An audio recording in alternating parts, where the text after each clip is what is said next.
Եթե կոնկրետ վերաբերում այն խաղերը, որոնց անցկացրել են հետազոտության չի եղել, որ երեխան չուզեն անդրադառնալի, ինտեգրվի, բայց ընդհանուր պրակտիկայի ընթացքում եղել են խաղեր, որ ուզեցել են խաղալ, որևէ երեխա չի ցանկացել, փորձել ենք ամեն ինչ արել ենք, այդ արդեն անհատակալ է, որ երեխան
նախադպրոցականի տարիքային բոլոր ուսումնառությունները կարող ես վերցնել և աշխատել, խոսքի զարգացում, տրամաբանություն, ֆիզիկական դաստիարակչություն, մոտորիկա, չգիտեմ, ամեն տեսակի հմտություն դու կարող ես թատրոնի եւ հեքիաթի հետ զարգացնել երեխայի մեջ։ Ոչ թե առանձնացնել, այլ արդեն համախմբել։ Նաեւ թատրոն հեքիաթը եւ նաեւ թատրոնը երեխայի վախերն է անցկացնում, այսինքն երեխան կոմպլեքսավորված, վախի ներշնչումով կամ խոսքի թույլ զարգացումով կամ տարածության մեջ չկողմնորոշվող որոշ երևի այդպես իդեալական երեխաներ չունենք, յուրաքանչյուր երեխա ունի ինչ-որ հմտություններից թերացում։ Երբ ընտրում եմ իմ հեքիաթը, նախ հաշվի եմ առնում հեքիաթի դաստիարակչական կողմերը, բարոյական կողմերը, թե ինչ է տալու, ինչ է սովորեցնելու այդ հեքիաթը իմ սանին, նախ դրանք եմ հաշվի առնում, որ հեշտ լինի մատչելի բարի, դերն ավելի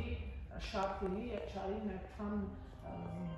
ուժը չլինի ոնց որ կան նաեւ հեքիաթներ, որ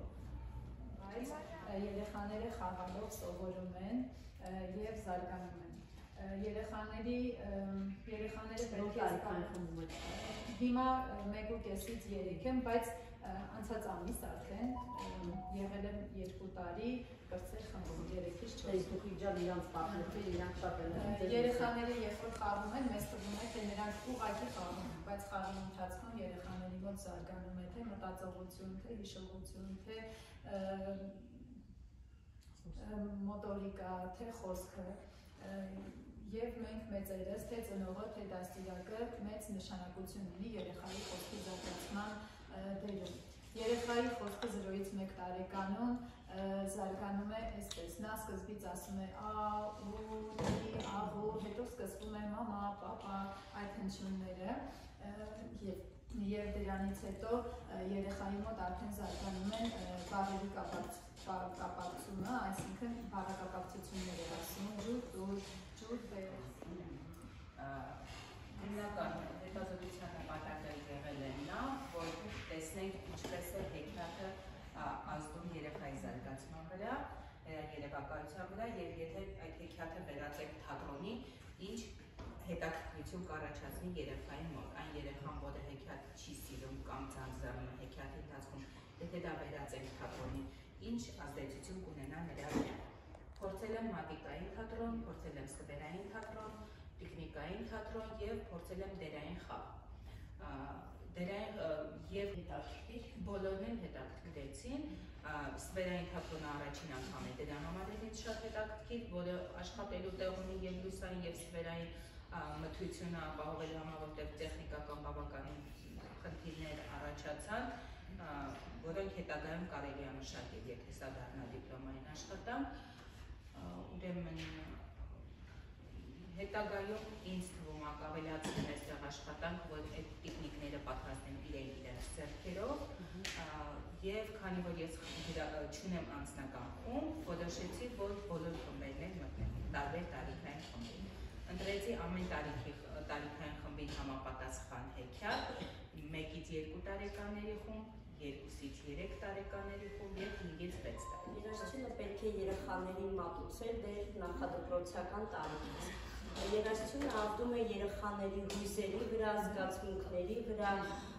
շատ մեծ դեր ունի։ Ուրախ, աշխուժ երաժշտությունը ակտիվացնում է երեխային,